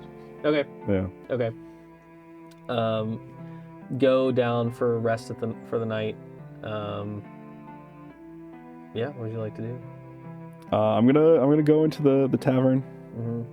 Gonna sit down, get some drinks. Are there any like people who stand out? Patrons? Stand out? Actually, does it look like someone here is a regular? Oh, there's a guy passed out in the corner. There's that one guy that's like basically always there. You see his like head's down. There's kind of drink that's sticky on the table around him, like kind of a not even a finished drink kind of sitting before him as he's just laying there snoring. Mm-hmm. I'm gonna go sit next to him. Okay. All right. Doesn't react as you sit down. I'm gonna motion to the server and be like, bring me one of your strongest drinks. I want to be at this guy's level. Good morning, my friend. What are you? Who are you? What? Oh, it's bright. I am just a friendly traveler passing through. Kind of like reaching around, grabs the cup, kind of. Here, let me freshen that. I'm gonna pour some water in there. It's like a sleight of hand check with advantage. Oh yeah, I'm pretty good at that actually. Wow. Is that a 2 and a 3? Yeah. Oh. The DC is not high. Okay. That's a 10. That's enough. Let's go. You just kind of hold on a second. Oh, you pouring more in? Oh, thanks. Like. Of course, my friend. No. I'm gonna go back to. Hey, wait. I have some fun things. What does that mean? I'm gonna pull out my rather large pipe. Come on, don't you want to share the pipe with me, my friend? Kind of like blinks, rubs his eyes, looks at you actually this time, kind of like looks at the bucket. All right. And takes it, looks at it. How does this work? Just breathe deeply as I kind of turn it to him. Mm. And I'm going to be casting as I like exhale. Mm. It's going to like kind of swirl perfectly into his nostrils. I'm casting friendship on him. Okay. That just works, right? Does he make a save? Okay. I just have advantage on all my personality checks with him, and then he will know afterwards, but like he willingly accepted this. Sure, yeah, fair. Kind of blinks and rubs his eyes more. Yeah, so, what's up now? Like, yes, you seem like a man about the town. sure. Tell me, what do you know about this king fellow? No more. I don't think he has much of a. He's kind of an ass. All of his sons do what they want. His stupid ass brother does the same. And he just probably tells them to do it. I I guess. And I don't know what he's trying to hide behind them for, but he is. Have you encountered any of these assholes? They bother you? Yeah, my neighbor, Jimothy, he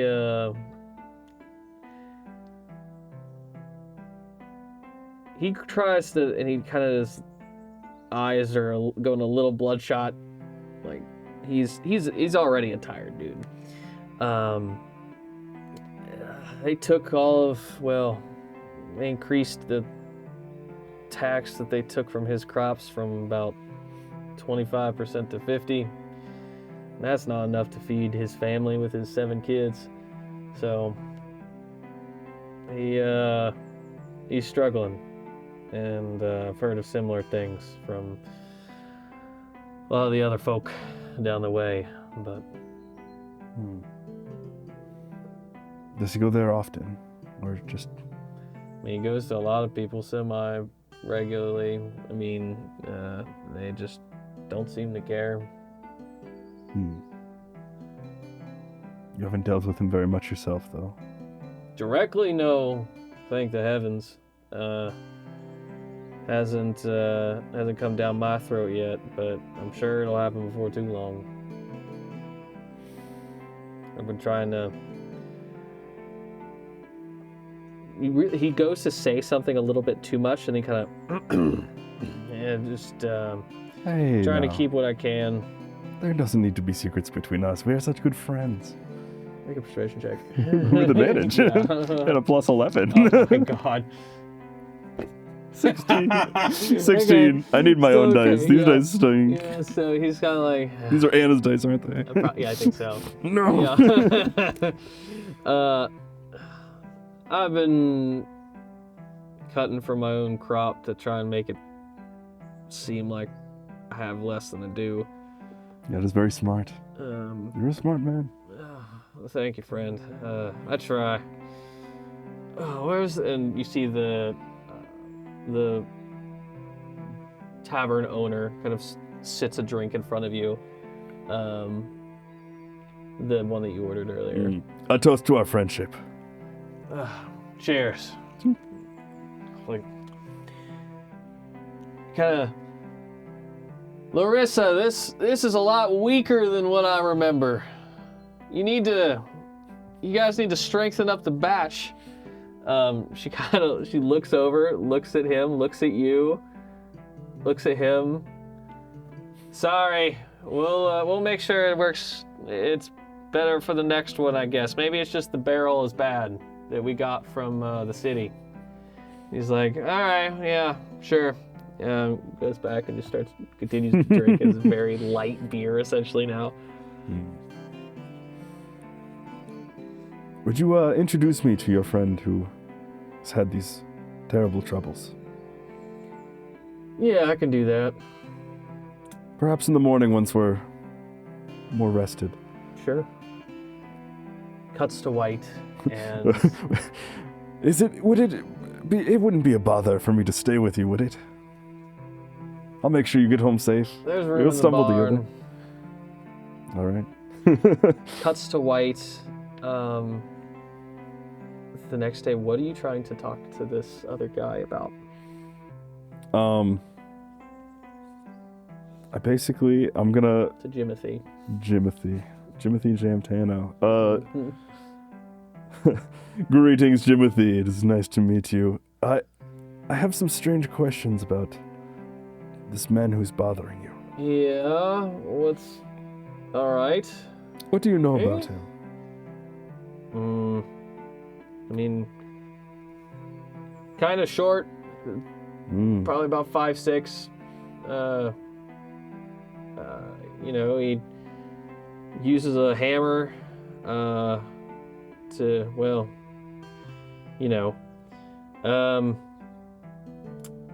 yeah, he's the eldest son of the self-proclaimed king. I mean, what else are you looking for? Have you seen his siblings? Are they taller than him? Most of them are, yeah. Interesting. All right. What exactly did he tell you? I mean, the tax has gone up, and I was underperforming apparently. Standard shakedown. Yeah, I mean, what am I supposed to do? I got people that I gotta feed. I got kids I gotta look out for. I'm not about to. If I go to jail, then they're all fucked. A travesty that they put you under that pressure. I'm sorry, my friend. Yeah, it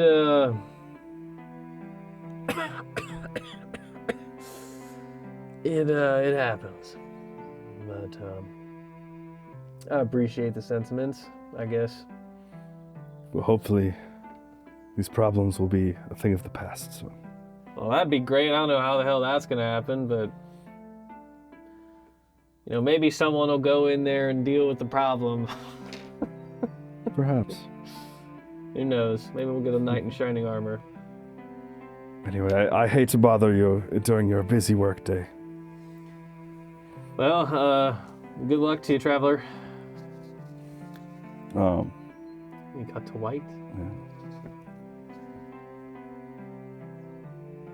Yeah. Are you trying to talk to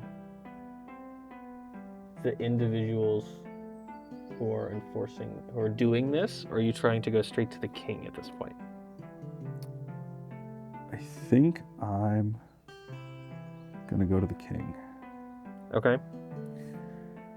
It's mid-afternoon at this point. As you approach the exterior of the wrought iron fence, one of the there's like a small. They're not well armored. They're more well armored than most other people in this backwoods town. You see one of the guys, the guards, if you will, out front, kind of looks up at you. Oi, what do you want? I have an audience with the king. Really? Yes. And pulls out a notebook. What's your name? I'm gonna exhale large puff of smoke. And as I do, I'm going to try to minor illusion my name into his book.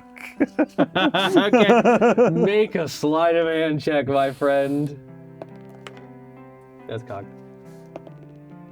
I gotta stop trusting Anna's dice. Why do I Here, keep do using you that? want this? You want mine? There you go. I don't know if I trust your dice either. 19. Okay. Your dice are a lot better. Just 19 total for sleight of hand? No, it's 25. He pulls out this notebook. I don't think your name is on. Some of the smoke is literally just coalesced into like my name written in big swoopy letters. Yeah, and then there's just a lot of Z's. Yeah. He's like, you're not on the. Kind of like blinks, looks at the paper. My friend, I am on every list. Puts it back in his pocket, pulls it back out, it's still there. Okay, I guess. Hold on. You see he kind of goes inside. Flash to White as Friend, I am on every sitting list. in a basically like a guest bedroom turned office, with these nice but not nice paintings, and it's the type of look that is faux nice, like the very fake kind of quality things. It's like they're trying to show that they have wealth and power, but really do they? It's kind of like in a town where no one really has a bunch of arts and paintings, it's like pulling out a children's finger-painted drawing and it's hanging up on the wall in a nice-ish frame. Guy is you see This human man, kind of scraggly facial hair, isn't really that long. Kind of very slicked back hair, like extremely so, looks extremely oily. Kind of sitting there, sitting up straight, hands outstretched. So, Oz. Ah, my friend. Well, It's good to see you. Are we friends? We are. You just don't know it yet. All right. What do you want? I was sent by my friend the Oracle Elrix. You see, something was troubling you. What troubles plague you, my lord? Like a confused look crosses across his face. I don't understand what you mean. I am a sage, All right. here to help. As I'm going to pull out like a bundle of herb and kind of start incensing it through the room. All right. What is that? What are you doing? It helps release the energies. Okay. It keeps us safe. Make a persuasion check. 26. You see, he was skeptical at first, but then kind of like, all right, yeah, okay, this is a little, this kind of like tries to relax a little bit. Cut to white, hours later. Got all the tea. It's the middle of the night. You see him now, head in his hands. He's been crying for the past 5 or so minutes. Just sobbing at the realizations of what his family has been doing when he's supposed to be the head, but really he's just kind of figured out that he's a pawn. What are you doing? I probably have my large pipe still, kind of puffing it. Like the smoke just kind of creating this nice swirl around us, almost protecting us from the outside world. Like, you've done well this day. This release is good. But now we must deal with the true perpetrators. He kind of like looks up through teary eyes. What would that mean? Something must be done. And to truly no longer be a pawn, you must be the one to do it. What do you think needs to happen? I can't just kill them or send them away, then I'm alone. I would never tell you to kill your own children. Or send them away. What they need is love. Maybe tough love, but love. Maybe you're right. Maybe I can show them that what they're doing is wrong. And maybe they'll listen. What if they don't listen? What then? Then you must be tough with them. Do they have authority over your men? They seem to. I mean, they... Truly, no. I do. They're my men. I've hired them. Okay. As you see, he's kind of wrapping his head around what the conversations that he needs to have. If things truly look dire, I will be with you here, at least for the next few days. And I can help show them what they do to others. My smoke has many powers, including that of illusion, as I'm gonna have like a sparkly like painting basically appear in the smoke. Sure. do the ship through the ring Just Gandalf like style. staring, whoa. Yes, I can show them things. Okay. Help them see what you say is true. All right, let's do it then. A few days pass after this point. You're sitting down now at a familiar table with a familiar face. As Quince is sitting there kind of taking your pipe and I guess I owe you some money.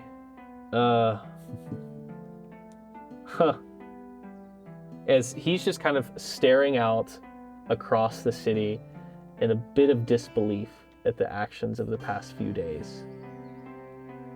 There's been recompense paid. There's been an attempt to rectify it with the people. There's been, I guess, a bit of hope that these people were kind of accepting that they were getting stepped on, but now it kind of understands that that's not the thing that is correct. As the so-called king has taken away that immediate title from himself. As he's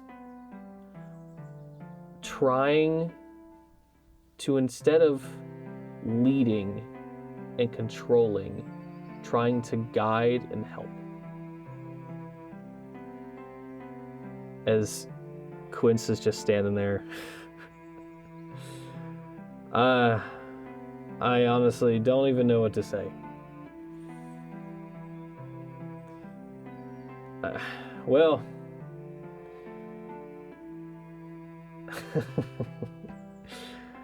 here's that money I owe you, I guess, and slides across the Thank you, my friend. 40 gold, was it? Yep. 40 gold now.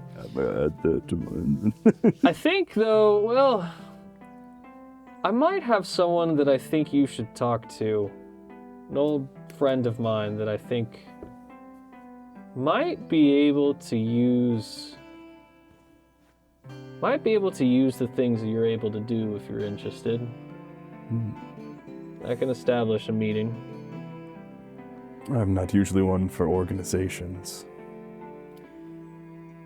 Well, I would suggest just talking to her first. You know I love to talk. That is true, my friend. That is true.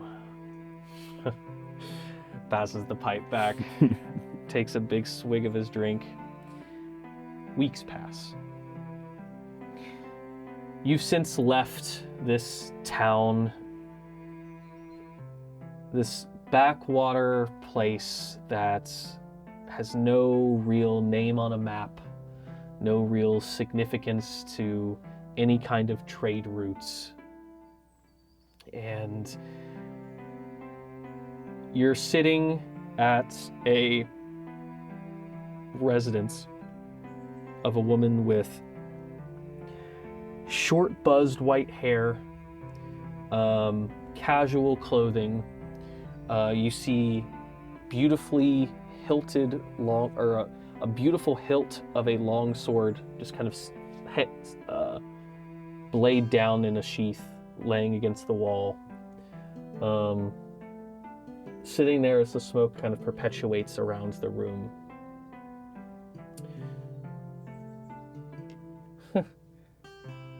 So, Quince tells me you've done some interesting things. That I have. Well, I'm Brienne, so you Pleasure. know. It is a pleasure. I'm curious, why? Why what? I've been looking a little bit. I have my connections, looking into the things that you've supposedly done. I want to know why.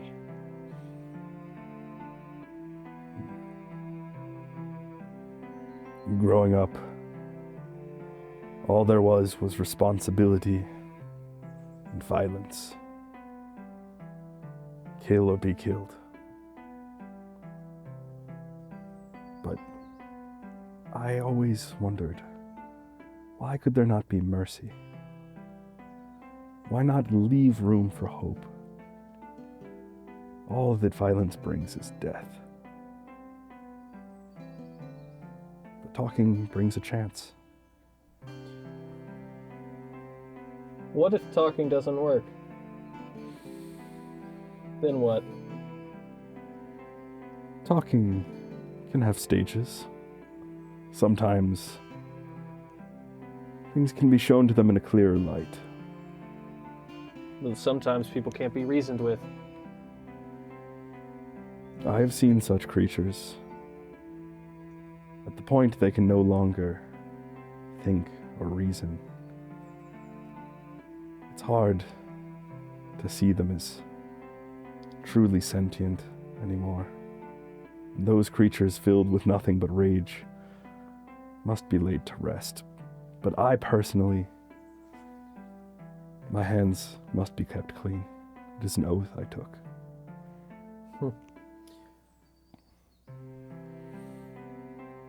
Do you know that not all of the places that you've left on good terms have stayed on good terms?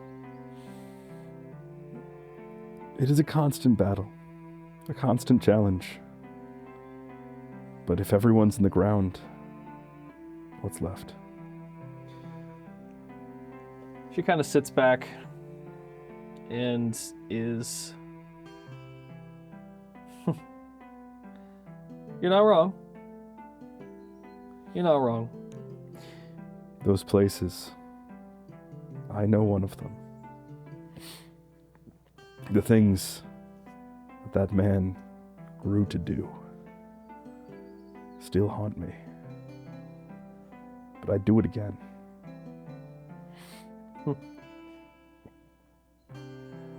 What if a decision...